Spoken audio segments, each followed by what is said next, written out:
Hello, folks. You're tuned in to the Boker Broadcast, a War Machine podcast based on the NJSLB meta. So sit back and take a listen as we discuss the game, the fluff, the rules, and anything else that gets our attention.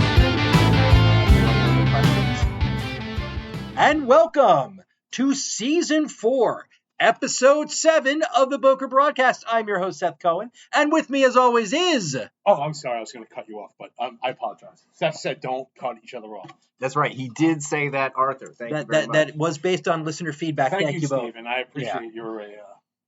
very even-handed, Arthur. Thank you. Yeah, right out of the gate, addressing the criticisms from the listeners. Thank you so much. So who is with me tonight? No overtalk, though, so that's good. Steven Rabideau. And... Why did Seth cut me off? I always say and. It's always and. The most influential man in War Machine, Staten Island's own RDC. Well, thank you both for coming out tonight and making this very special recording, because normally we are not recording this early in January. Who knew that there would be things to talk about this early in January? I think it just goes to show that we are always prepared. Always prepared, yes. Like we're all about the 3 Ps. Which are? The persistent pursuit of perfection. Nice. All right. If you have not checked out Steamforge's little newsletter, it's coming in 2 parts. They did part 1 on the 2nd. They talked about the changes that are coming, and we are going to talk about that. And through the grace, the wisdom, the generosity of Steamforge Games, they are giving us 3 models today that we can talk about as how they are going to look after the official rules change. Wow. Yes. For a $2 fee, we'll tell you about them now. No, that's not happening.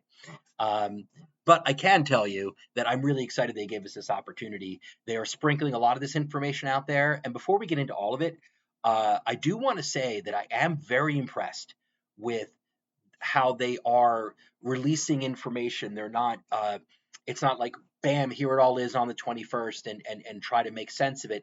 They're easing us all in. They're explaining their thinking behind it, why they want to do it this way.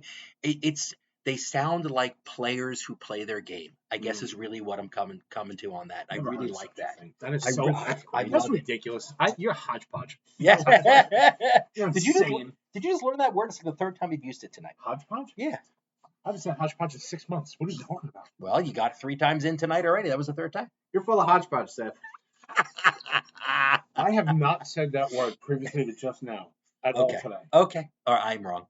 I'm just hodgepodging these ideas together. Who the heck knows? When did I use the word hodgepodge? When we were talking before. You were talking about one of the car things and you hodgepodging something together. I did say hodgepodge. You didn't say hodgepodge. That's your internal voice. Okay. Seth, sure. You can edit the podcast, but you can't edit real life. I didn't say the word. I didn't hear him say the word, Seth. I didn't say the word. You weren't here. You came later. Trust me. Were you talking about the cars before I got here? Yes. Oh, okay. I never said the word hodgepodge. Okay. I believe that, Arthur. All right. I'm wrong. There was no hodgepodging going on. But you know what I do want to also say? What do you want to also say? I think that Steamforge is showing that they are willing to learn. Because compare this to last year, where there were posts all over the place, January 1st, where it was like, where's the update? Where's the update? And, obviously that was an unrealistic expectation to begin with. Yep.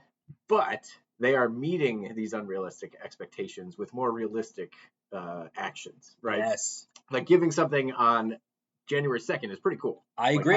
Having like an article that discusses concrete facts instead of just sort of like nothing. Yeah. I mean, that's pretty great. And then giving us and who knows, maybe others, like some special insights ahead of time that we can share with everybody. That's a far cry from last year. Yes. Where it was much more like, it was their first time doing a big update like this. So, right. But now they know what to expect from us Americans. All right. Which is now. We need it now. Yesterday. They're also not being, what's the word? I don't know. Hodgepodge? No. They're not being closed-minded. Yes, agree. Yeah, agree. They're very receptive. All right. Well, before we get into it, I do have a couple of Boker Brawl announcements.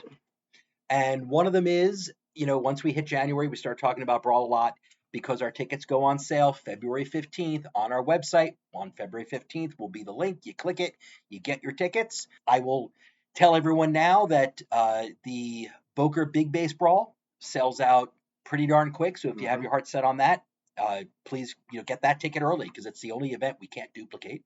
And then That's a fun event for the cool kids. Yes.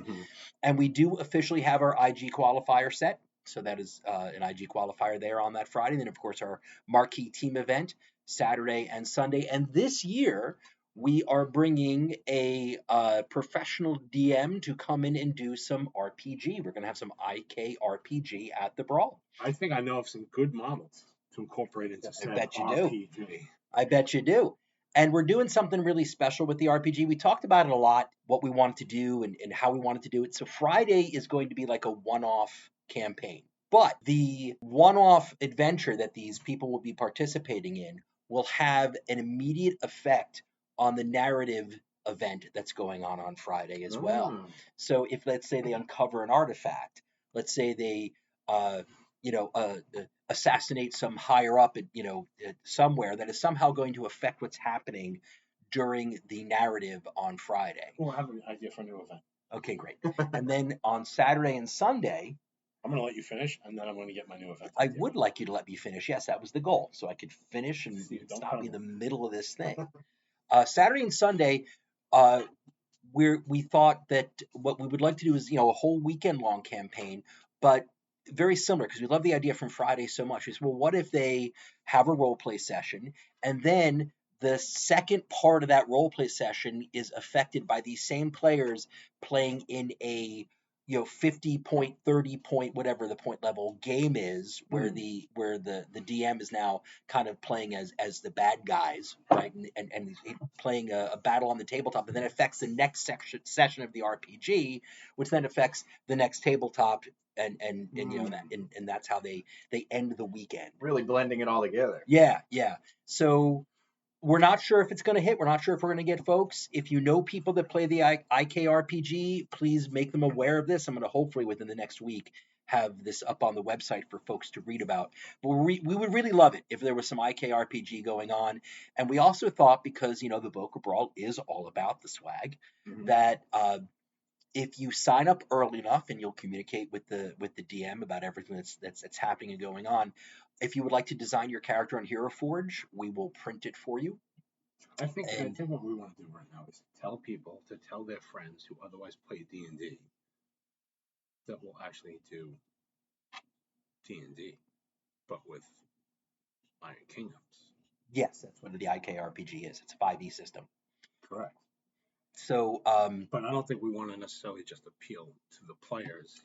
We want to appeal to other players who would be more interested in role playing and not so much the tabletop. That's true. That's a good point. Yeah. So when you have friends, when you have friends who would love to make the trip, maybe see the East Coast a little bit, and they're like, "Yeah, but I don't play your game," and we say, "You don't have to play the game because they also have an IKRPG." Also, always mention gun mages. Yes. In that conversation. Yes. Always mention. That's so cool. It is. Gun mages are so cool. They are very cool.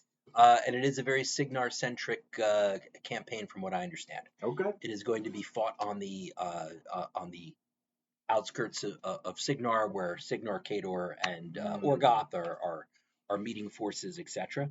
So yeah, if you know folks, let them know about it, because I think that would be really cool. What's your new event idea there, Arthur? World of Warcraft battlefield style. So you will have good guys and bad guys. We can determine which factions are good guys, which ones are bad guys. That's easy. It'll be another tournament style event. Whoever wins. So with the pairing process, we try to do a good guy versus a bad guy for every match. And we want an odd number, obviously, because I want there to be a winner. Either the good guys or the bad guys will say after round one. And whoever wins, somewhere on the next round, there's a marginal bonus given. And then if it's kind of like, because in I think it was the Outer Realms or something like that, or whatever it was called, it was like if you control, as you sit on the objective and it goes more red or blue, in the case of World of Warcraft, right? Once it turns red enough for over 50%, it's now yours. And then if an alliance were to come back, it would start going the other way, and then eventually flip to them. So the question is, we want to put together something that would favor the side that's kind of winning until they started losing again, and then maybe the bonus would flip the other way. Now, what the bonus is, I don't know, but I'd like to do something where it becomes like who actually wins, the good or the bad, by the end of the weekend, after however many games are played. And even if there isn't a bonus, but if we just kind of kept track with points, like everybody who wins gets a point. But, you lose, you get no points. And then we just keep the tally. So who's winning, the good or the bad? And then the question is how many factions are good and how many are bad. But I don't feel like doing that right now. Okay. All right. Well, you develop this idea then, and we will. It's not bad. The other idea that just popped in the head based on the earlier idea, glorious, because we're going to the ocean. Okay. Can I keep going, or are we pontificating? Okay, No. good. All right. February 15th, Boker Brawl tickets go on sale. Keep an eye out for our little posts. If you hopefully have seen the last one we did, one of the grab bag gifts that grab bag's not the right word, swag bag gifts that everybody's getting is a set of Frozen Forge objective markers. You get a 50, a 40, a 30, a flag, and a cash, and they are double-sided. One side is red, and the other side is blue, so someone has the same set of tokens, you can both use the same set of tokens, matches the Steamroller document, and it has the Boker Brawl 10th anniversary logo on it, because this year is 10 years we have been doing this. 10 years. 10 years of Boker Brawl. I think instead of saying 10 or something like that, we should just write the word decade. Okay. A decade of brawling. Yeah. Perhaps that would have been a suggestion that would have been useful before I had them all made, but it's okay. We'll go with the 10 years. We'll get a banner. Okay. Call the banner guy. Call the banner guy. All right. That brings us to our Steamforged Games January Update Preview Part 1. And they, again, have laid out lots of stuff that they're going to do. Some of this stuff we've talked about, spell rack versus fixed spells. They have slow rolled that out. Nope. I don't think there's much more to say about the fixed spells. No, yeah, I think, we've talked about it a lot, like what we think will happen, what may happen, what will not happen. Do you want Calder to have countermeasures? It's one of those spells, I've said it before, where it's like a spell that I'll cast every game that I would never rack. So it's a great example of that kind of spell. Right. It's like, I think it's going to be interesting. We'll see how, the best targets for it emerge. Like, are they better? Are they worse? In a survivability buffing world, like when we're reducing lethality, something like countermeasures actually has more and more value, because its problem would always be like, what do you put it on that doesn't just get immediately killed? Right. So that it can do its job. Chaos the Assassins. Chaos the Assassins would be a great example of something where it's just you can't kill it. They're actually still playable in this game. I don't think so. They're not. I don't think so either. But something like anyway. the cavalry, something like the Tempest Assailers, who have are big 8-box armed 20 guys, like that's pretty solid stuff. Or just like Stormblade Infantry, who can get up to armor 18 with shield wall, like that makes them non-trivial to remove. And then if there's any of them still on the board, there's just this nice big bubble of like, well, you can't shoot. Yep. So you're going to have to kill me before you shoot. I mean, technically, any tough tanky unit that could get into the mix and then prevent shooting within still 5, right? Yeah, within 5. And if you're removing, if you're reducing ranges, it also matters, because that would always be the thing you could also do. It's just like, well, I just back up and shoot anyway, or something like that. But if you're reducing ranges, that becomes less viable. There's and it's funny. I believe that there's a little bit of an irony with Boris Yuck gaining snipe. What the hell? Boris Yuck getting snipe? Khador stealing Signar technology? We'll be doing it a long time. Absolutely not. I'm doing it a long time. But we're moving into the idea of lethality. We know that they're going to be reducing ranges. We know they're going to be reducing rats. We know they're going to be reducing mats. And now you give us snipe. So I think there's certainly some. We want to make you capable of missing from further away. Yeah.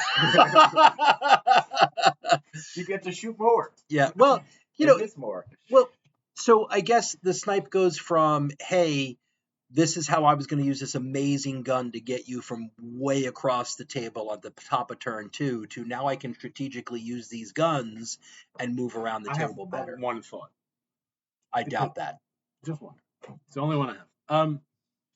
I'm assuming, because I don't know for sure at all right? Trying to be clear about that. I have no advanced information. But I'm assuming Widowmakers will still be a good rat. I don't know if they'll maintain 7, if they'll go to 6. I don't know, but I'll assume that they're good. Giving them snipe is actually kind of interesting. because that's just like 4 dead guys a turn, Okay. right? I mean, I know they still have the rule of was it precision? Sniper or whatever. Sniper, They whatever like it split is. it into a couple of rules. Yeah, where Yeah, like yeah. auto. But the point is that I can plank 1 damage, 1 damage, 1 damage, 1 damage. Mhm. It's not horrible to just snipe them. It's not possibly the most appealing of places to put snipe, but 4 chicks who will just do a ton of work in the backfield. Well, now they're winter core snipers, not just the ladies. They're women. Okay.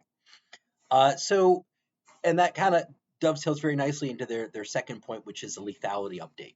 And I like how they defined it. Lethality is a shorthand for how much effort it takes for a model or unit to destroy an equivalent enemy model or unit. And I think the point that they make here is perfect, right? That any unit pretty much on the table could remove any other unit on the table. They don't, not trivially, but it okay. What am I going Kind to? of trivially. Yeah, And that's the thing. yeah. Yeah. It depends. But the idea should be the unit shouldn't be saying, okay, what can I attack next? What will I attack next? Right? And I think that's a really good distinction that they are making. I don't think it was one unit being able to kill any one unit in the game. I think it was putting one unit out in the open will die before your next turn. Okay. I look at it because Yeah, well, you're one looking- unit you're looking might at it not do differently. it, but you'll definitely get them dead. Yeah. Well, and I want to use this moment to talk about something just briefly that I've been thinking about a lot, and that is, I think that I'm not going to be listening to people anymore when they talk about power creep in War Machine, because if there's one thing that whole section of the update is talking about, is hey, we've got too much power on the table and we have to dial it back, and it seems to be the endless clarion call of the gamer. Oh, the power creep! Oh, the power creep! Oh, the power creep! And here we have, oh no, we are seeing it negatively affect our game because we play our game clearly, and now we're dialing it all back. Stop complaining about power creep, people. Every edition of the game and every day that you play it cannot be perfect. We know what happens when you try to update the rules too often, right? You can't get new players. Players can't keep up with what the rules are. It's a once-a-year update. I don't know. I'm pretty happy with the way they're paying attention to levels of power in the game. I don't know if they need to do only once a year. I don't know. I'm not saying twice a year is the right answer either. Maybe 9 months. So it changes, kind of. But every 9 months. But they have said that they're willing to, when they've made, for lack of a better word, like a bad decision about a rule or a model or whatever, they have made changes mid year. Sure. We have to. And I guess what I'm saying is I trust the judgment. You know what? All I'm hearing right now is some little 1985 kid going, "Get good." Good. All right. So, Steve, did we want to go into Crick's Necrofactorum overview? Well, right before we do, I just wanted to mention, because they talk specifically about the Marauder crew as being sort of the poster child of this lethality thing, where they start at Mat 6, which feels reasonable for like a mainline unit. And they go to Mat 8. And then they immediately go to Mat 8 because of gang, right? And then it immediately increases their power. It's strange that they didn't have Mat 5 with gang, With because gang. that's way more common than Mat 6 with gang. Yeah, which maybe is representative of like the power creep, right? Where it's like we are creeping upwards, which this update is seeking to resolve. And so it's not really fair to say like, well, they're Mat 6 because they immediately become Mat 8, just self buff to Mat 8 all the time. So there's they said that they're taking away gang from them, and then But they're keeping dual attack. Well, they took half gang away. Because they're putting their power permanently at 13 instead of 11. Right, So exactly. they got half gang. Exactly. And so it'll be interesting to see, like, is that sort of the lethality seems to be defined from that, at least, as like hitting. Less damage, more hit. So, and just what they've talked about is like Matt. Well, in this case, it would be more damage, less hit. Well, no, I just mean like when they talk about lethality, they're thinking less about damage and thinking more about like how accurate. How often does something hit something? Yeah, because dice happen. Yep. Right. And so like and they're talking about Matt and Rat or at drops. And those obviously aren't POW. So, we're looking at just like adding a little bit more randomness to the game, where it's like, well, you're less likely to hit now. You Yeah. still have to interact somehow, so like we're gonna do that, but I'll get into it. I'm curious as to what it might do to the average time of a game. We will see. Are you more likely to go to turn 7 if you just can't hit stuff? I mean, if it takes you longer to get stuff off the table, Mhm. the game's going to go longer. Mm-hmm. Yep. Alright, But it so- also probably increases that whole chip in a chair thing. Right. Right. You just go for it. See what happens. Sometimes you got to go for it. Sometimes that one regular dude manages to just take 7 attacks for some sick reason. And you're like, this guy's amazing. I'm going to have to paint him special. Yeah. Right? Give him a Right. name. That's Right. now Bob. That's officially Bob. Right. All right. Yeah. So let's talk about Crix. I like that right off the bat they said we're seeing too much Kythos. Mm-hmm. You know, we want to see the other casters. We have a whole stable of casters. We want to see them all played. I love that approach.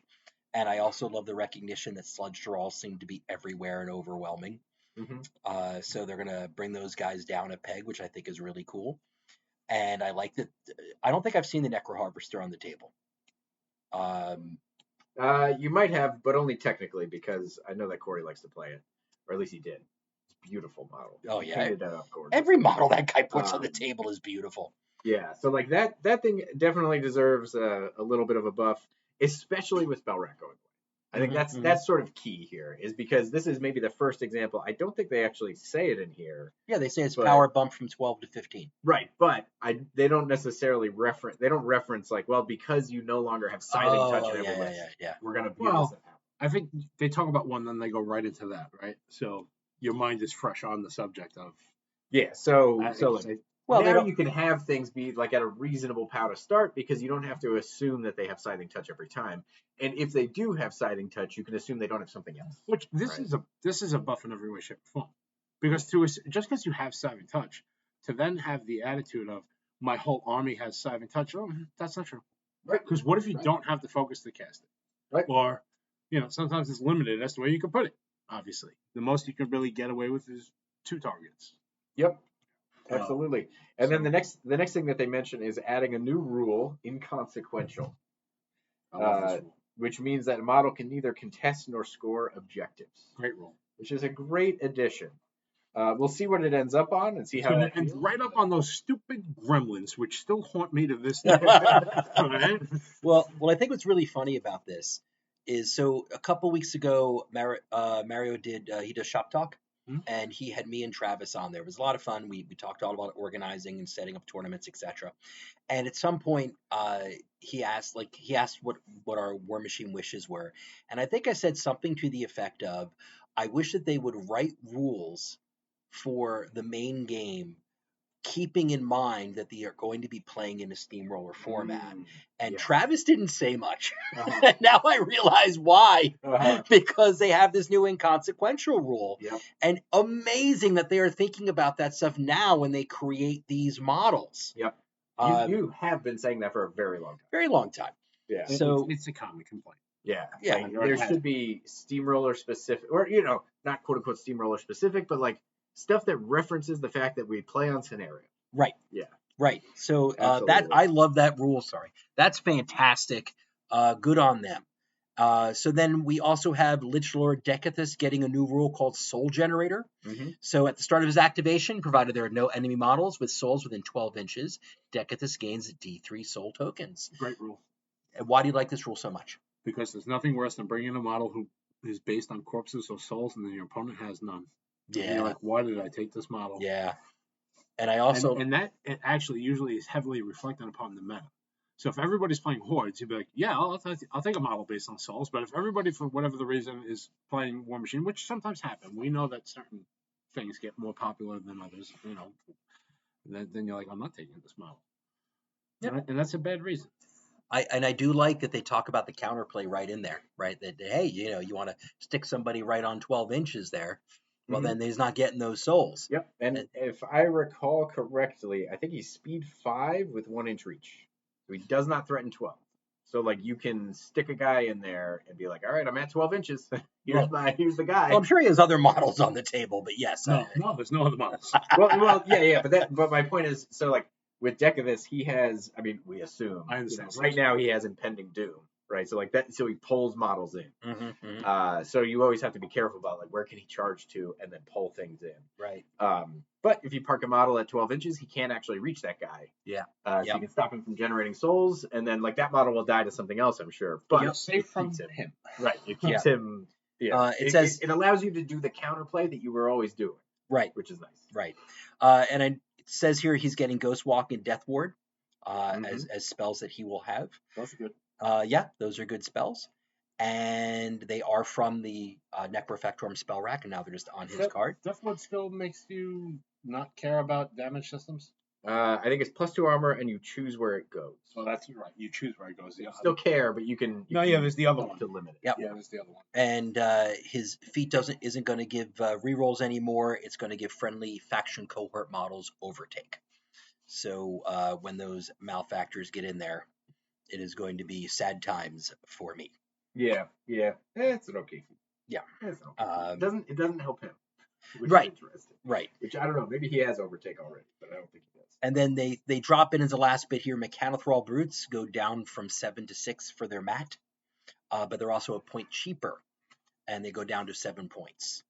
And so that so overall, I like what they've done here with Necrofactorum. I love that they recognize that the army has seemed to become static in terms of the way it's been seen on the table, and they're doing stuff to address that. I love that. Yep. All right, that brings us next to Signar Storm Legion overview. I would not even dream of having an opinion without asking you first, Mr. Rapido. I have an opinion. No. Thank you, Sam. Yeah, so I'm pretty excited. Athena sounds like a load of fun. She has not been great in recent years for a number of reasons, but I'm excited to hear what she's got now. So like Banishing Ward, and then Blinding Light is an incredible spell. And it's a really great spell to have. Offensive debuff that prevents enemies from making ranged or arcane attacks, and so -2 def as well when you get tagged with it. Oh wow, That's who used to have that? A few people. So the original was what's her name? Assyria. It was her spell. I think it was her signature spell, and so it stops you from shooting. I feel like someone in Meneth had it, and I feel like what's her name had it? Ashlyn or something. Yeah. She has distraction. Which is another thing that like lets you stop shooting. But it was a serious. Who was the other one that was like no, someone else had it. Whatever. Someone else had it. Sticking with it. All right. Well, now Athena has it. What was the Morrowind chick? You're thinking of Constance Blade. Yes. She did not have blinding. She didn't have it? She did not have blinding light. I'm gonna go. I'll look later. So anyway, Athena is gaining a flavor here that is desperately needed in Storm Legion, and that is something to interact with enemy spells. All right. There is literally nothing in the faction that interacts with enemy spells. Okay. So deflection, was it their only additional defense that you had against like ranged spells or whatever, right? Like that was it. So now having the option of Banishing Ward is great. This new spell, whatever it's called, a Hand of Morrow, so that you can get blessed and magical attack is great because we also had no way of granting magic attacks to warrior models. Mm-hmm. So now you can actually do that. Yeah, you do. So wait a minute. You think that this is a shot for the units within Temple of the Flame or whatever it was called? The Flaming. I always said Shining in the Darkness. Yeah, I always said Shining in the Darkness of Sega Genesis. Well, they made all of those brand new models. They were like the last new models, and then they ended the world. Okay. Yeah, that doesn't have anything to do with this though. Well, no, but you get Morrow back. Yeah, so we're seeing some Morrowind influence, so I might have to paint the model's armor white now. There you go. So her feat is also going to be really interesting because now it's -2 def and speed. Call to Penitence. And really also Repo 3 for friendly models. So here's kind of an interesting thing. Why is Huxley so great? Well, because he can do like Repo 5 on his Warjacks, and they walk up, they spray 12, and they move 5 inches back, and it's crazy. And it's like, you can't get to me. Athena on feet turn is like, hey, you're 2 inches slower. Also, I'm going to move 3 inches back. So you do get a little bit of Repo 5 in there. So that's pretty interesting. And in a Brave New World of minus Mat and Rat and stuff like that, being able to say -2 def without having to hit, and then also have a spell that does -2 def when you hit, is pretty great. Like just being able to be like, all right, we're all met 6 now or whatever. Yeah. But guess what? Yeah. Now we're all met 8 this turn, or Yeah. we're all like we become all rat 6, rat 5, whatever. Now we're all rat 7, rat 8. You know, like it's You just made me think of something. Shit, I have to call Dave. I need my pirates back. No. Do you realize how good what's her name is? Black. Oh God, it's my girl too. Why can't I say her name? I don't know. The something the black. Still Fiona the Black? Yeah, Fiona. Her feed is still taking away a die, Maybe. and you have. We won't tell her that you forgot her first name. Thank you. Maybe. We don't actually know what she does. No, I her would feed- assume her that it's feed- probably the same, just because I don't think they Why would they thought too change hard the about feed? it. Exactly. I don't think they thought too hard about this stuff. But you're right. Well, I mean, it is better than it used to be, that's for sure. If everybody loses Matt and Rat, and she says, by the way, you also lose a die. Yeah. Oh my God. Yeah. Don't forget, most of It's them already really good. Most of those pirates are already Def 13, which is the major breaking point. And that's the other thing Which about means now Storm you need, Legion. again, now you need to roll a 7 Right. on one die. Right. You cannot do that. Now that's the other Well, thing. I've seen you do it, but for regular people, For mortals. for mortals, we That's- can't do it. That's the other thing. Like, assuming that we're just like carrying through the changes that we see here, which is not really any like def reduction or whatever. Storm Legion is also entirely composed of def 13 models, except for the strikers, which are def 12. Yeah, I was So, thinking, like- I didn't want to complain, but like none of the reduction or anything is going to help defense I 10 think it's time models for in bolt Khador. reduction. Right, that's the thing. It's like if you're def 10, you're still screwed. Yeah. No matter Oh, what. hey, I'm only rat 5. Yeah, you'll That's get me on right. 5s. All right, so then moving on, Stormguard Legionnaires. So this is really nice.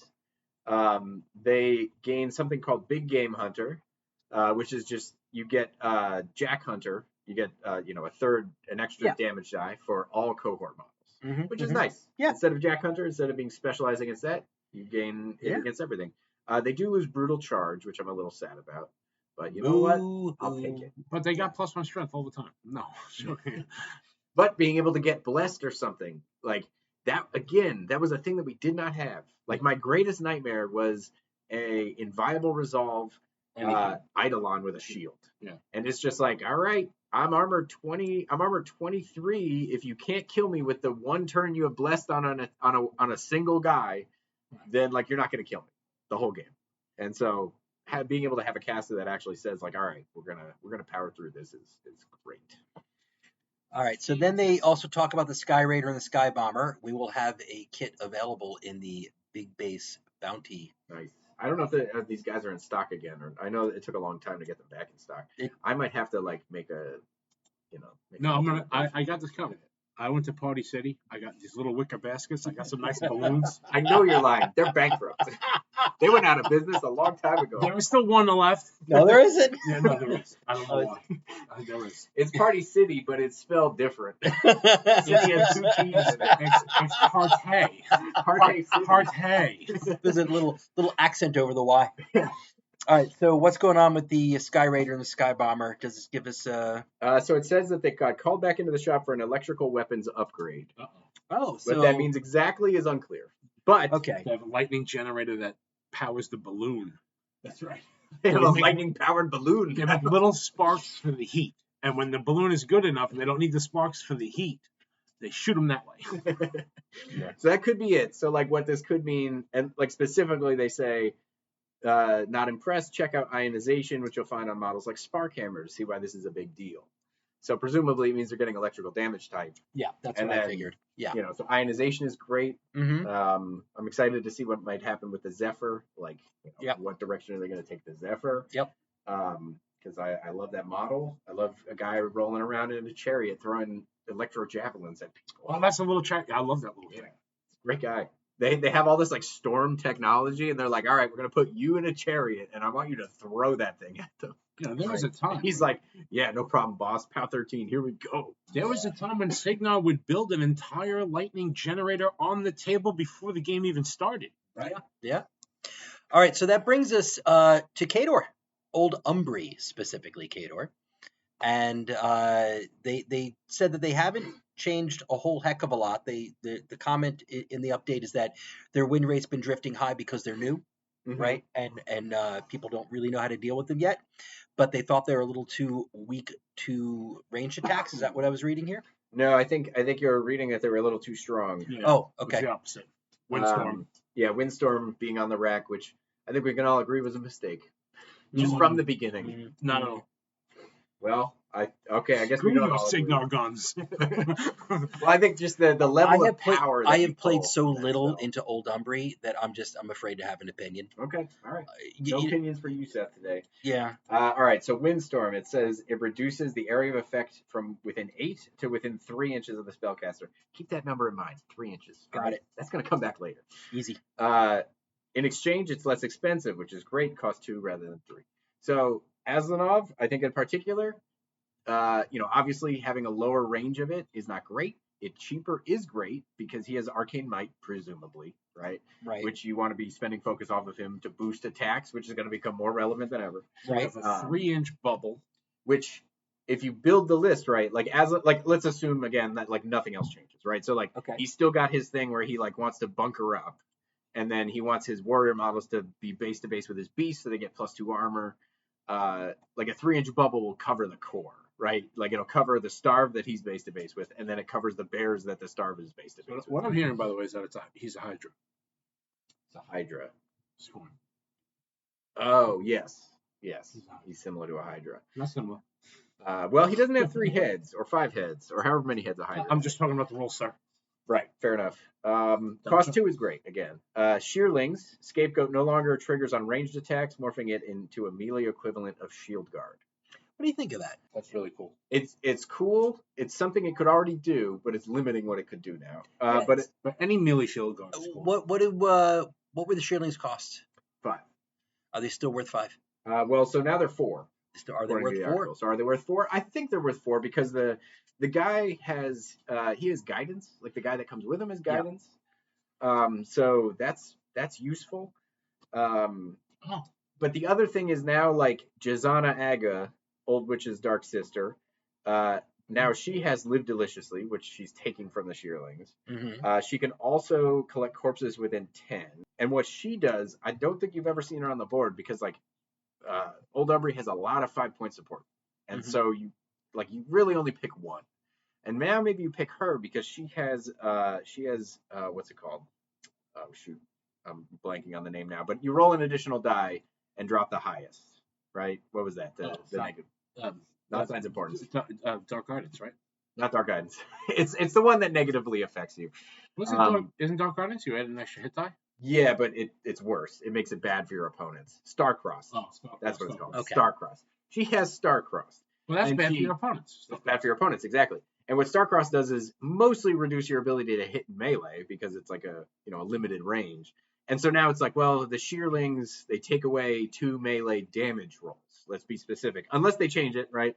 But typically, like what they do right now is they don't stop a hit. They stop a damage roll. So anything that like applies Shadowbind on hits still happens. It's kind of better if it's like, well, they don't hit at all now because their mat's reduced. And Jazana Aga's like, hey, guess what? Roll an extra die and drop the highest. Yeah. So like she might see more. So I think her stocks are going up. All right. Attack her. Attack sheep. Ashland's not in Prime, right? Ashland didn't make it. I don't know.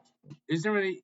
Is one of the original Cricks like the legendary legacy armies? Does one of them have Dark Guidance? Yeah, what's her face still has it. So Scar 1. Yeah, Scar, right? Yeah. I'm It's a real spell. So- it's just you get boosted No, attack I rolls know in your, this. in your control range. So I'm going to say this right now. Legacy armies, huge comeback going forward. In what we are going to be calling Mark 4.5. Yeah, hate that. I'm sorry. Legacy armies, huge increase in win rate and popularity. Between Dark Guidance, that's why I was asking about Ashland because of Roulette. Because Roulette worked both ways, but whatever. Fiora the Black, ridiculous. And I had one more, which I'm forgetting. Sorry, I'm getting old. There's a lot of strength in Legacy armies, and they kind of get glazed over. No. Oftentimes- Call Dave, get your army, come on the 21st over to Sanctorium Games. Where is Sanctorium Games? Middle of Flemington from Main Street. It's not a bad idea. Yeah. Well, I have Boundless Charge to look forward to. So we have, and then lastly, the Damien Korobnik and Alexia, Queen of the Damned, are now going to be able to work, right, for Umbri. Yep. Okay. Jazana Aga stocks are plummeting because Damian Korovnik has Spell Slave. Yep. Which is pretty great. It is. So she's going to have a lot of competition in that area. So talk to me about Strix here. Strix. Okay, yes. So Strix, it says after Strix strikes an enemy with his claws, he can make a third attack that, if it hits, lets him be placed anywhere in base contact with the model he attacked. So that's fun. Yep. They specifically call out the instance where need to snag that enemy leader hiding behind a colossal, claw the colossal, leap to its far side, and say hello. Yep. So yeah, that'll kill a lot of people. Yeah. It'll be interesting to see how that, like, so I think, what do they say? You only hit once? You have to hit 3 times. There's a good chance Strix learned this. It's two initials. And then the third. You get the free third, right? You get to hit. And so if you get all 3 hits, then you could place anywhere on the base of the model. Yeah. That's like a 4%. So it says there's a good chance now, especially with like mat reduction, right? Right. So like, let's see. That's low.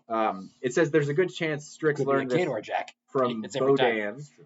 So it could be, and it says with whom he's closely bonded. So this could be a bond for Bodan specifically. Gotcha. So we'll see about that. If it's not, that will be very interesting with models that can like reduce def. Like Reznikova's feet currently is a -2 def. So being able to tag models with that, and then he just pops in and kills them.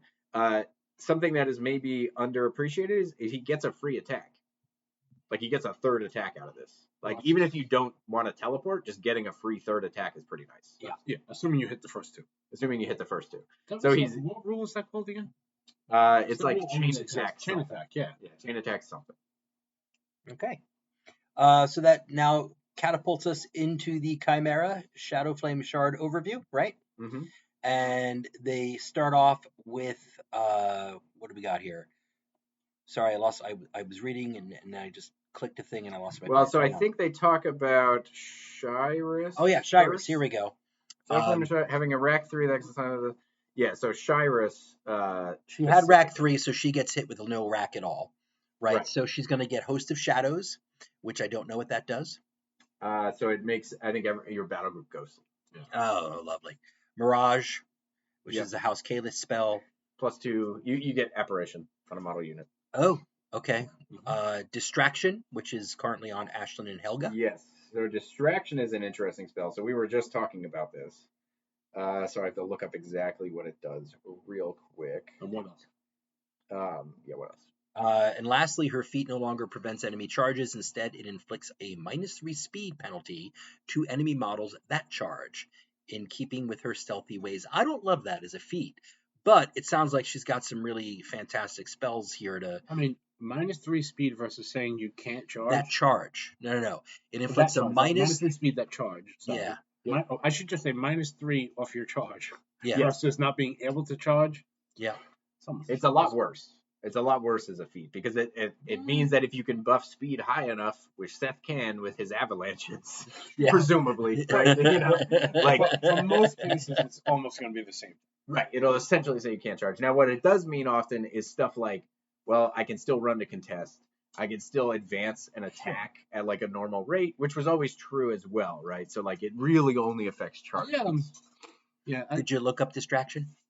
Yes, so it's -2, or it's it prevents you from making ranged attacks, and it's -2 def and mat. Okay, which is interesting. So it is slightly different from Blinding Light, but it is similar. You know what? I have a feeling that maybe what's her name had Distraction. Ashlyn? Ashlyn, no, or the other one. Ashlyn and Helga. That's what it says in here. Yep. That was Ashlyn and Helga that had. See? I know it's close. All right. So then the Trichimerics says that it needs to get knocked down a peg. So they raise the cost of the negation tail by 2, and its 14 ranged weapons have all been reduced to 12.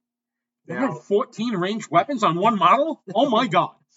14 ranged weapons? Are you kidding me? Yeah. What is this, Warhammer? And it's not a Signar model? Yeah. Unbelievable. Yeah, that's a Signar Gatling So cannon. it still has rapid healing though.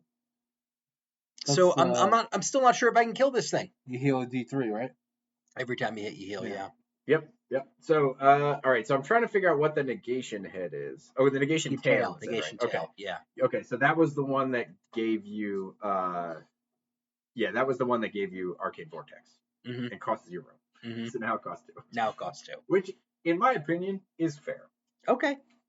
I'm just, I still look at that model and think, holy crap, I still don't know how to deal with it. Yes. Right. So yeah, it says what? It's still a resilient gargantuan with rapid healing, but its costs are more fair. And it's like, okay. Yeah, sure. That's fair. All right. Okay. And now it's like Shyrus was great with it because you could say, hey, you can't charge it for a turn. Right. And now you kind of still can, right? Like you math out how far they can charge with your feet, which is going to be 3 inches less, and then that'll matter too. Right. But at least it's the kind of situation where, like, previously you could potentially ram it in to the enemy line and be like, well, you're not killing it even if you walk up to it because you can't charge it. Like, even if you're 3 inches exactly away, like, you can't charge it, you're not killing it. You don't have enough dice now you can do that, right? Because so you have to be more cagey with it. Okay, so now they talk about two warlocks they want to see on the table more, and that'd be Lilith, the Raven Vengeance, and Valak's Fate's Eclipse. And then they say that they've really redone Valak's a lot. They're not going to go into detail, but suffice to say, he now functions a lot more like a Talon Lasher warlock than he did. 3-inch melee weapons with drag, chain weapon, weapon master, and critical knockdown. So that's terrifying. Mm-hmm. And then Lilith, the Raven of Vengeance. So after 4 seconds, silence becomes uncomfortable. Yeah, that's why I edit it out. If I'm reading something and I can just edit it together. I said so I gave more than enough time for you to have a nice big pause break there. For the person who's not reading anything in front of them. No, I didn't know what you were doing. You just stuck up your finger. Yeah, 1 minute. Give me 1 minute. And my eyes are glued to the screen. It wasn't that hard to figure out. A full minute, or was that too much to ask for? Apparently, you should definitely leave this in, by the way. No, not leaving this in. It's behind the scenes that creates the humanity, that creates the adorness. I think you overvalue that stuff, quite frankly. No, I don't. You totally do. No, because people want to see the real people. They don't want to see too much of the real people. This isn't too much. Me getting naked would be too much. That would be too much. See? Again, leave that in. All I want to say here is... you can shorten up the dead spot. Thanks. Thank you for that permission. 4 seconds. No, it's really not. Okay. Also, leave that in. Because then you could have known when to cut. No, I know when to cut. It's all of us together in one room. Because we're going to leave this in. Let's just keep cutting each other off. No, Arthur, absolutely not. Arthur, that's ridiculous. No, it's not ridiculous. No, this is a stupid plan, Arthur. It's not. It is a very stupid plan, Arthur. No, but what I'm trying to Arthur, say is... Please don't cut me off. Do you like Knight's Reflection on Lilith? Do I like Knight's Reflection on Lilith? I don't care. Okay. Knight's Reflection is a cost 3 offensive spell that blinds enemies from 8 inches away.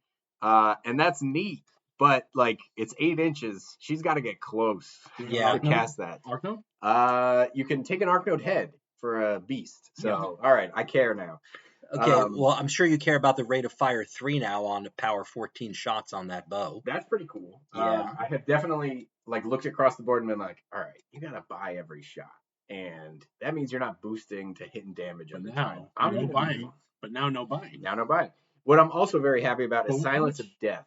What does she have for focus? Is she still 5? 6. She's a 6.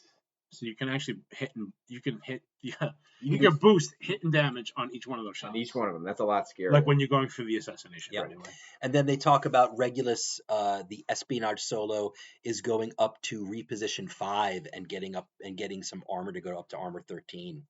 No, I want to go back real quick because she also now has Silence of Death, which I think is really great on her. I would be much more afraid of it if it was on other casters, but it does give her a niche. Okay. And it's another one of those spells where it has tech that trivializes a lot of matchups.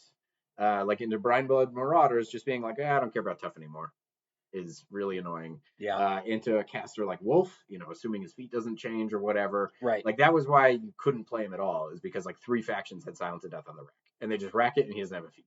Right. So this is a great... It would have been interesting possibly if they had modified the rack rather than get rid of it so that you had to put it on your army list. Yeah, but we're far beyond that. No, Yeah, I know. And then the last thing is back to Regulus. They gave him dodge too, Mhm. and then they have the Wormspire Cinderbacks, which I don't think I've seen on the table, are going down to cost 8, Mhm. and they picked up Prowl. I don't even know what they do. Now when they Yeah. shoot, they drop those clouds on themselves. They get stealth. Yep. That seems cute. All right, on to Crucible Guard. Nothing to see here, folks. Well, Move I on. mean, first of all, I love that that's an STL army now. You know, been printing out battle groups and colossals and things, and that's pretty cool. But let's talk about the rules. There was a little bit of a kerfuffle, for lack of a better word. You said that 3 times today. Yeah, it's a good word, Did you just kerfuffle. learn that word? Yeah, I learned it this morning. It's a word of the day calendar, and kerfuffle's the word I learned. And that kerfuffle was over the continuous effects not going out and causing double damage, right? While within any of the Crucible Guard warlocks or warcasters control ranges. They had the one and only army rule.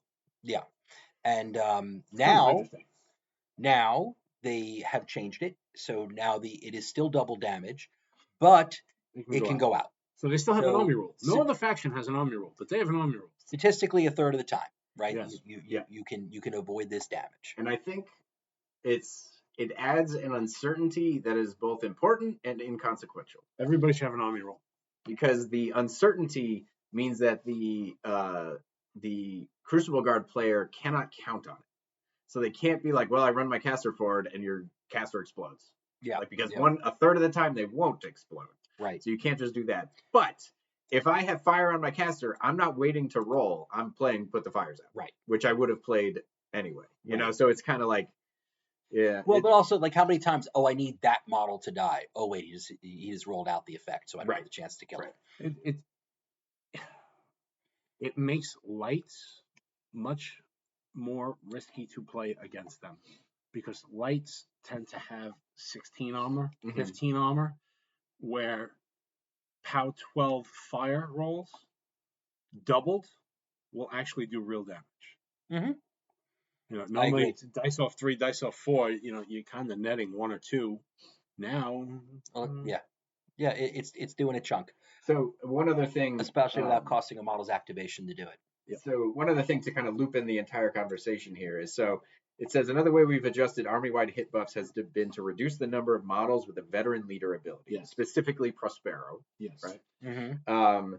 But generally, so what that tells me is that they are thinking about this. Mhm. So you can't just go in assuming like, well, you know, I might lose a mat, but I still got a guy with veteran leader. I still got a guy with inspiration. I still got this. Still got and there was that. a lot of veteran leaders, so Yep. they're gonna have to make a lot of changes. Yep. So you can't assume that like, oh well, I'll just fix this mat like this mat Yeah. loss with something else. Oh, they're very Um, serious about making sure that if they have reduced a mat or if they've reduced a rat, they've very seriously looked at how you can increase it otherwise. They have But if they definitely don't- dovetailed these If things. they don't take a real good look at everything with vet leader, it's almost a wash. But they did, is my point. Well, we don't know that officially. I'm pretty sure. I feel like they I want to look agree at this with you, sure. holistically enough. Well, they But- did just specifically say they've reduced the number of models with the veteran leader ability. So, All right, and but they've now, also- so I think to bring it back to what you were saying about like a legacy ascension, I think legacy does and did well because a lot of it was just like passed over by Privateer Press and by Steamforge, where it's just like, oh, every banner now has inspiration. And so what that means is that like Exemplar errants are like, well, they're Mat 7, Rat 6. Oh, now they have a banner. So they're Mat 8, Rat 7, like as just like all the time. And then they'll have like some other plus to hit like from somewhere else. And it's just like all this stuff that accrued because Privateer Press was like all banners, inspiration. And so like every banner in the game, like suddenly all these legacy factions just randomly get a +1 to hit. They almost all had attachments. Yeah, exactly. Whereas new units don't necessarily have attachments. So if they're doing something similar to sweep it back, like a similar sweep, where they're just like, you know, we're getting rid of all this stuff, They kinda I think legacy factions, some of them certainly will suffer for that. Except for Scorn, because Scorn won't retain their ban. Scorn will retain the banner. Why not? And then, of course, Why not? they Why talk. not? We Forget those guys. just to get back to Crucible Guard. So the Rayless Interceptor, the ranges go down by 2. Yep. So something that's I was certainly never in range needed. whenever I used one. It won't be now. All right. There you go. So that brings us on to the Infernals. Yep. Infernals are getting a new Infernal Master, Vorgoroth, Conduit of the Abyss. Cool. Yeah, just what they needed. Sensible. Yeah, Principal. Presumably. presumably. They haven't really started that yet, so Maybe that'll be the first kiss I was talking about before. could be. That has a firebolt for 0. Ooh. Well, he's going to be a summoner. That's what he's going to be. The ultimate summoner is what it says here. Yep. And then they talk about Zadaroth, and it says, your time as the Infernal Master for every situation is at an end. Zadaroth's feat now grants +2 bonus to defense rather than +3. So another sign that they're paying attention. They're not just blanket removing things, because they aren't just saying, hey, -1 mat to everybody, and we're leaving all these +3 feats necessarily. I suppose we don't know about the other ones. Kythos might still have a +3. Heck, let's give him +4. Hang on. If you think about it, they actually kept it the same. Right? They didn't. If I take 1 mat from you, but then give only 2 defense instead of 3, guess what? We're still 3 apart. But that is meaningful. The fact that they changed it is meaningful. You know, Yeah, they didn't let it. What I'm saying is, to say your days are numbered or over or whatever, not true, because you kind of didn't change that. Oh, I disagree. Well, that's not her only thing changed. I disagree because, I'm but just talking also, about this one. but the example. game's not an algebraic equation because we roll dice. If Fair it enough. were, I would say yes, you'd be correct. Then it says, like Windstorm, Zadaroth's Dark Legacy aura has been reduced from 10-inch range to 5-inch. Whoa! We're doing a flashback scene where Steven Hang on, said, didn't you say hold on to the 3-inch number, Steve? "That's right, I sure did." See, Arthur pays attention. Yeah, Arthur pays attention here. And guess what? They reduced Windstorm from 8 to 3. Guess who's free all the time ability that's always on, Always on. gets to be longer. Yeah. That's right. Zadaroth. So Zadaroth's 5 got inches. a 10-inch pizza plate versus your 6-inch pie plate. That's right. That's right. Unfair. And she's also on a large base. My guy's on a small base. No, which extends the radius even further. That's right. That's a big That's right. thing. I take it all back. SFG, you suck. And then she swapped Scything Touch for Carnivore. That's also great. So that's another important thing. It's like previously, all right, SFG, we're back to 0. Yeah. You and me, we're back to 0. Although you did give us something that we'll discuss before you later. get So too I guess happy- we're at like 1. If we get too happy, they're about to tell you that they changed the ruling or the description of carnivore, so now it's just +2 damage all the time. Let's do it to attack. So, Attack. sorry. That's all right. I'm fine with that. Yeah. The main thing is like she now, like previously, she had a def debuff. She had range defense. She had a damage buff. She had threat extension. I don't know that there's her def buff feat. That was like hugely punishing because it's like a 3-inch teleport every time you miss. You know what I'm hearing? Like so now you You know don't what I'm have hearing that. you say? What? I'm hearing Steve say that any moron who played Zadaroth previously from today could just win. Yeah. That's what I'm saying. So players who play Zadaroth basically have no skill. And that's why. Calling you out. So Zadaroth. Cody DeMun. So, I was about to say, who are you yelling at other than Cody?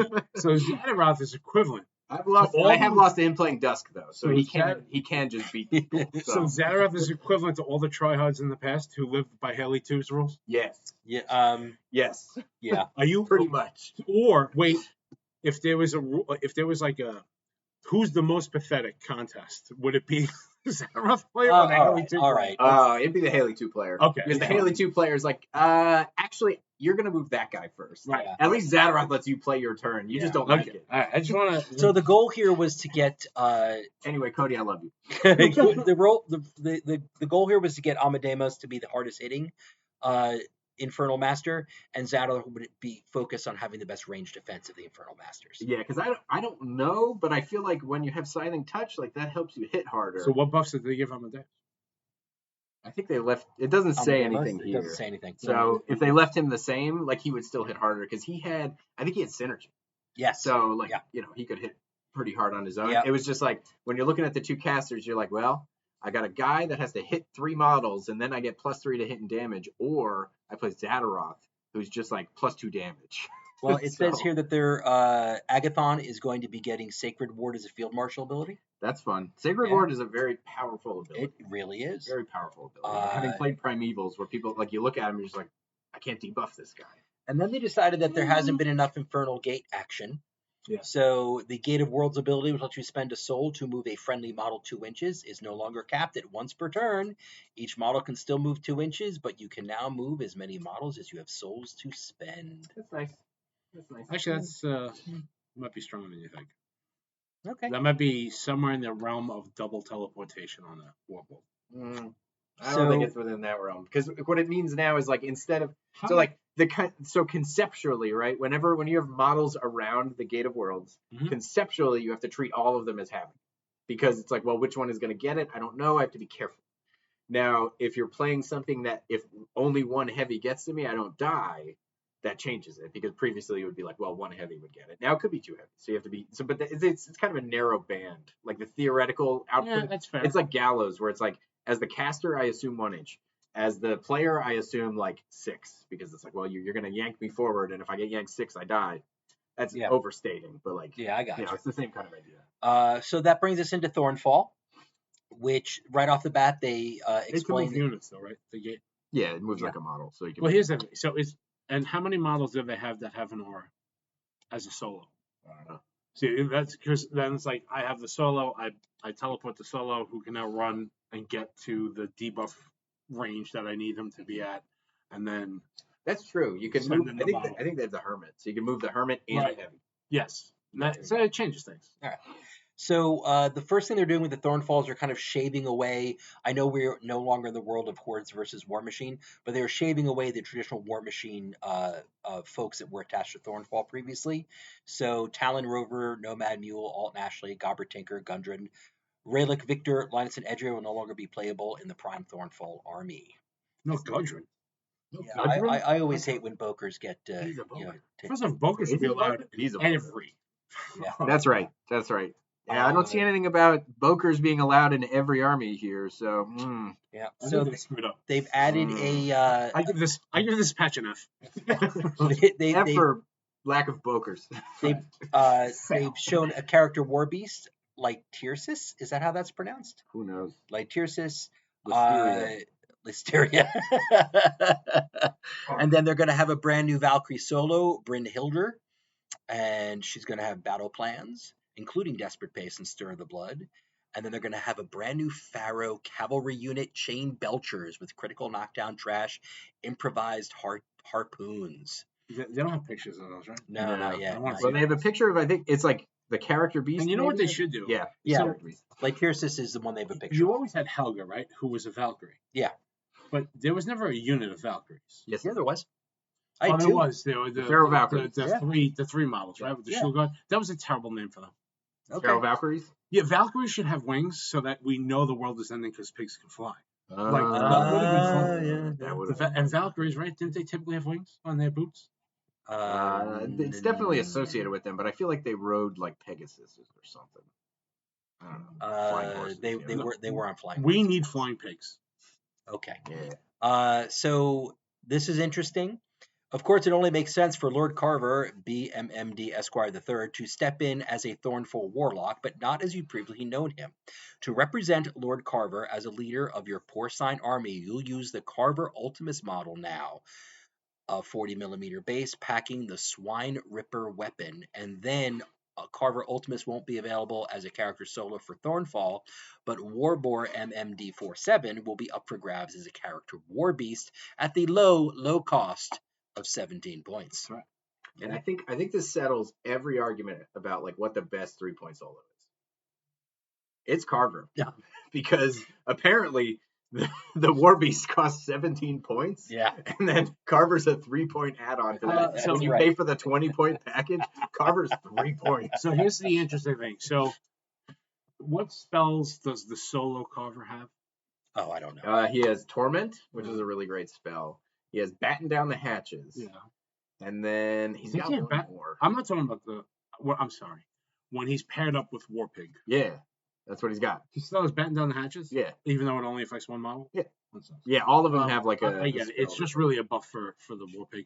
My question really is, now you could have the War Pig and like Ultimus in the same list, maybe? No, that's what they're saying is you can't take him what as about a the solo. Crix one? No, you don't want to. Yeah, Carver becomes your caster. Yeah. Yeah. And then Which means he doesn't have the super mercenary. I don't work with these other two guys. Yeah. So now, for the first time legally, you could have the War Boar and I think his name's Ultimus, right? Ultimus, yeah. Or the other one for Crix. Oh, you're talking about now, depending No. So you're talking about Invictus, Magnus and Invictus, Invictus, and yeah. you're talking about the I'm Ultimus sorry. thing's throwing me off. So yeah, you're talking about Magnus and Invictus, and you're talking about Yes. Nastilla and the Aberration. Yes. Yeah. So now you can actually have them with Warboard. Not that I think there's any interactions there or synergies there, But there could be. but there could be. So All right, so some then expeditions individuals need to get out there and figure it out. Yep. So then we have Arcadius, who's coming aboard again as a warlock. That He's might going to have to go have. into the deep dive for the soup. That's right. Oh yeah, check It's gonna that have to go out. to the Yeah. Or the He's going to secret have sauce. Field Marshal Channeler. Even more pork nodes. I love how they name that right there in the Yeah, pork document. nodes is Pork great. nodes. Yep. And then he's going to get Pursuit. And I think the pork nodes just going, depending upon his spell list, obviously, is going to be pretty I don't know if amazing. I love Pursuit, but okay. And then the Warhog is going to be armor 19, and his cleavers are range 2, which I think is amazing. That's about friggin' And time. then the Roadhog, right? And then the Roadhog, it says it's going to have and it's going to have flank with the Razor Boars and extended control range. No, Wait, no, I'm reading that wrong. I'm sorry. No. It's just a picture of a Roadhog. War and the Roadhog, right, are both going up to armor 19. Okay, sorry about The that. Razor Boss is It's the he's the own 8 of these things. And I think I still have some in a drawer somewhere. Now it's the Razor Boars who are going to have flank. Yeah, and so they extended have the control same range. rule. They basically have the same rule as the Little Lesser from Gators, because the Little Lesser from Gators had flank. Or Scorn. Or Scorn. Yeah, maybe it was Scorn. I'm sorry, Scorn. All right, so that brings us down to the Armies of Legend overview. We have the Dire Troll Mauler, and it's going to go just 12 points and 13 points for the Scorn's Titan Gladiator. And then the High Allegiant Amon Adraza, who I've seen on the table in all the years I've played War Machine. I've seen Amon twice. Either 2 or 3 times for me. Yeah. Yeah. Mm-hmm. So it looks like he's going to have Resourceful, so he upkeeps spells on the battle group models outspending focus. That's cool. Love that rule. He still has Yep. synergy, right? Presumably. He also does has right seen an now. improvement to his feat. Union, previously granting 1 bonus focus to each of his warjacks, now grants 3 focus Each of his warjacks? each of his warjacks. That's pretty cool. Yeah. So he's going to come to the table with nothing but jacks. Yeah. Which is what he always wanted to do anyway. Right. And then the one I know you read, Arthur, Gorton Grunback. I have no idea. Yes, Of you course do. I know. Yes, you do. What did he get? Well-deserved buff. What did he get? But what's kind of funny is they talked to his whole pre-ramble about we have to be very careful when you give out -3 to Matt defense and everything else. But we're going to give him balance charge so he can balance charge himself. To get There you butter go. off the table. Well, why don't you show them all how foolish they've been and put your Rulic guard on the table there? And I think the strongest thing about him is still Rockwall, but that's me. Maybe strength of granite. and he gets Hold on. free and extended charges to models in his army. Yeah, because Because of balance charge. And then it says charge further field before using landslide, that's his feat, right? Yes. Yeah. He slides everyone closer. Well, I can push you away too. Oh, Push yeah, you that's out right, of all right. the zones, score all the Oh, points. win the game. yeah. And now you don't have IR on the rack anymore. Well, you have to win on their turn. Remember, you have to score on their That's turn. true. Still. I never had IR on the rack. Yeah. Well, I'm just saying the enemy models don't. So they don't have as easy access to being like, well, So yeah, can't be pushed. And then here we go with another reload 2 on Typhon. Now goes to rate of fire 3. Mm-hmm. And then he goes from 17 to 18. 6 initial attacks. Oy. All right. And then the last little bit they have for us here is the Steamroller 2026 spoiler. And then it says early intel on Steamroller 2026 indicates the cap on objectives has been lifted. What does this mean? Well, one of the new scenarios requires 4 flag objectives. Another scenario requires 4 40mm objectives. Definitely worth bearing in mind that when you are prepping to play with a new scenario at the end of January. Finally, Steamroller 25 left solos feeling a little left out with no specific objectives to score. So in Steamroller 26, solos and leaders will be able to score objective terrain without needing a second model to help. That's nice. That is nice. that's kind of cool. And I will also say that if you've been attending the Boca Brawl, you have enough objective markers to fill out those Steamroller 26 requirements because we've given them away every year. Yeah, and my read is that it's 2 per player. When it says 4 flag objectives, Mhm, that's my read. It's like 2 per player. All right. So Not like four. It's 4 per player. All It's right. 8 of them. We'll see who's right. There's 8. There's just so many Wow. flags. It's actually 4 for everybody in the tournament. So every table is just loaded with them. It's a good thing I keep stealing them every year from Boca Brawl. I got 5. So the last thing we have to talk about tonight, again, overwhelmed that SFG thought that they would give us 3 specific Khador things to talk about. No. Yes. I actually argued against it. I suggested perhaps this was not You said your ears couldn't handle social knowledge at this time. the My best thing. eyes. Honestly, I like checked 4 times that we were talking about the right models because I was panicked that we were going to do it wrong. And then Jamie would meme me to death, and I couldn't handle that. So we get to talk about some changes that we know now. I mean, now, of course, anything can change, right? But this is the changes that are planned for Sakura and the Wrecking Crew and Sergeant Sergei Kroll. Sakura, who is truthfully one of my favorite casters. If you watched the Friday before the WTC, I lost to Peter in his sleep, right? He was playing. Who was he playing? Was he playing Amadeus? Doesn't matter. The point is, he was asleep and I still lost. So the first change here that they're noting for us is that positive charge is going to go from cost 2 to cost 3. So obviously that's going to make me sad because it's a more expensive spell. But I can still use what's his name, the solo that we were talking about before to put it out, Damian Korovnik, right? Because it's cost 3. And then Avenging Force, the text is being changed the following, which then means that Avenging Force has to be on the spell card for that caster, right? Yes. Okay. So if 1 or more friendly faction warrior models were damaged by enemy attacks while in the spellcaster's control range during your opponent's last turn, during your maintenance phase, one model in the spellcaster's battle group in his control range can make a vengeance move. A model making a vengeance move can advance 3 inches and make 1 basic melee attack. A model can only make 1 vengeance move per turn. So sum up what you just read. So I'm about to, but thank you for prompting me to. No problem. So basically, Avenging Force is now granting a vengeance move. So instead of granting vengeance, this is going to give somebody vengeance. It's saying this is giving you a vengeance move. And the vengeance move is then defined. The Wrecking Crew, now who have vengeance, get a vengeance move as well. They get the terminology changed. So what do we know? We know that she's got Avenging Force, which is a spell that I certainly like a whole heck of a lot, especially with the jacks that she has available. I don't like that positive charge has gone up, but I do like that it still can be cast by Damian Korovnik. And that's going to make me want to put her on the table a wee little bit more.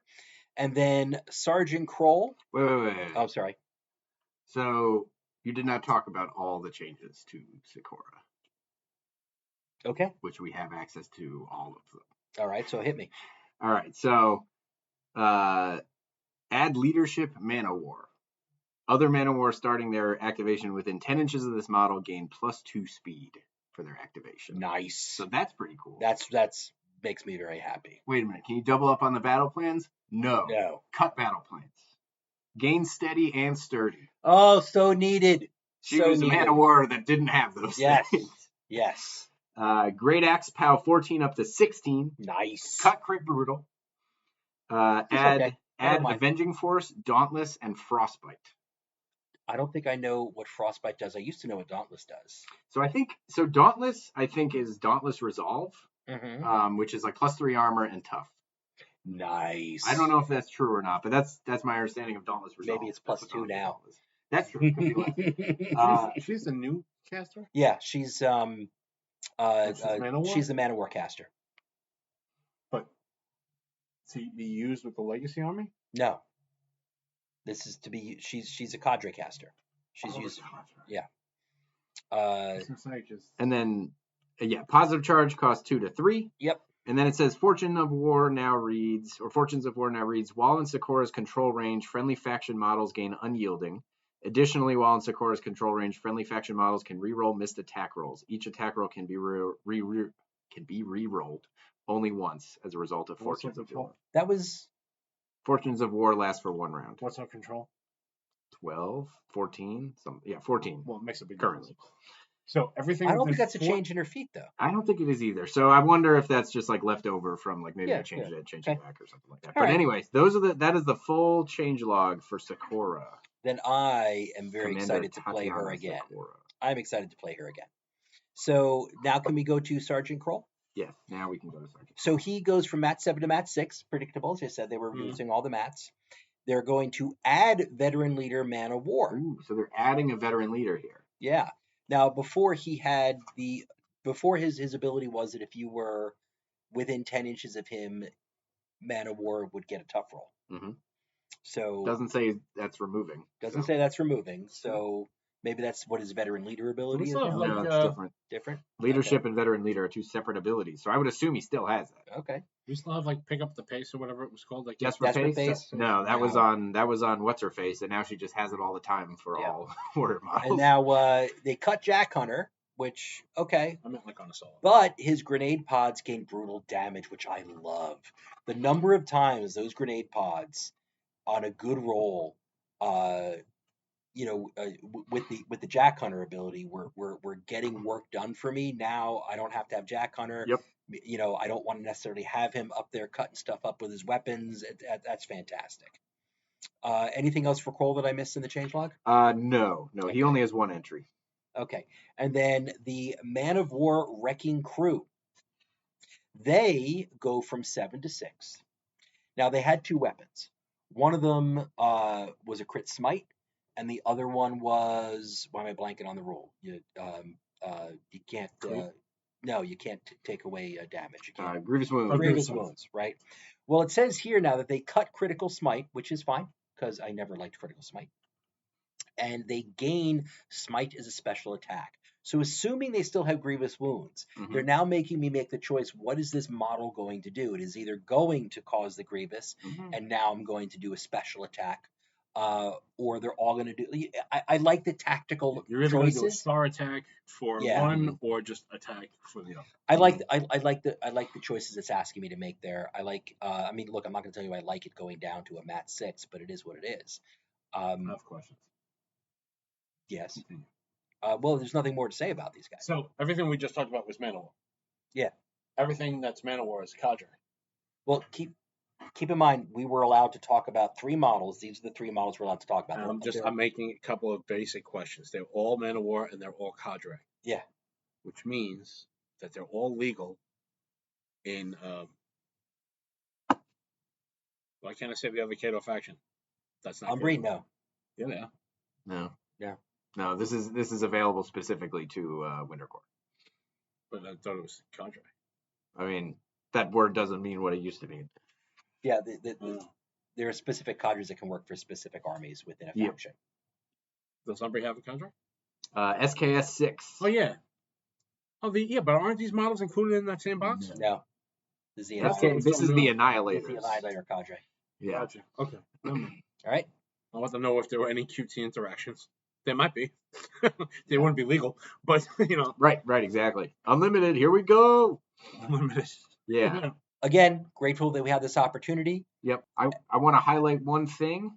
Sure. You kind of already mentioned it, but yeah, so Avenging Force being changed and Vengeance being changed. So it basically they both grant a Vengeance move, but then the trigger is different. Yeah. So this is sort of a unifying rule. Like they're condensing all of these things that have similar language. Right. Presumably, right? So we have Right. Avenging Force, and then we have Man of War Wrecking Crew. I would assume that carries into other similar rules. I'm all for rules clarifications that have people ask fewer Hate it. questions. I loved it like back in the day when there was a Hordes version of a spell and a War Machine version of a spell. Yeah, that's going away a lot because now it's all like cohort models. Yeah. All right. So this was a long one because we had a lot to talk about. We are hopefully we have not screwed this up and done something wrong, and we will get another opportunity to talk about things again. That As long would as be you don't cut out the fantastic. middle of the cast where it was the most glorious. Yeah. And the now we do have a tournament coming up on the 23rd, right? 21st is a Wednesday, 22nd, 24th. January 24th, we are doing at Sanctorium Games in Flemington. It's going to be the first get ready for Captain On and try out all the new rules and try out the new Steamroller. And right after that, we're going to record to, talk about the impressions, When are these changes etc. legal? 21st. 21st. Of So January. yeah, It so will we're be pushed in the app on the 21st. All right, I got balance charge on the 21st. Yep. Well, my point is simply this: we're going to be a little late to the party in terms of other podcasts having the opportunity to talk about it before us. But I wanted us to wait until we had a tournament, right? So we could talk about that's fair. the effect on the tournament, unless something changes. So that's the grand plan. We'll But have real data. closing thoughts, gentlemen. Anything you wish to close with? Seth, you ever watch Christmas Vacation?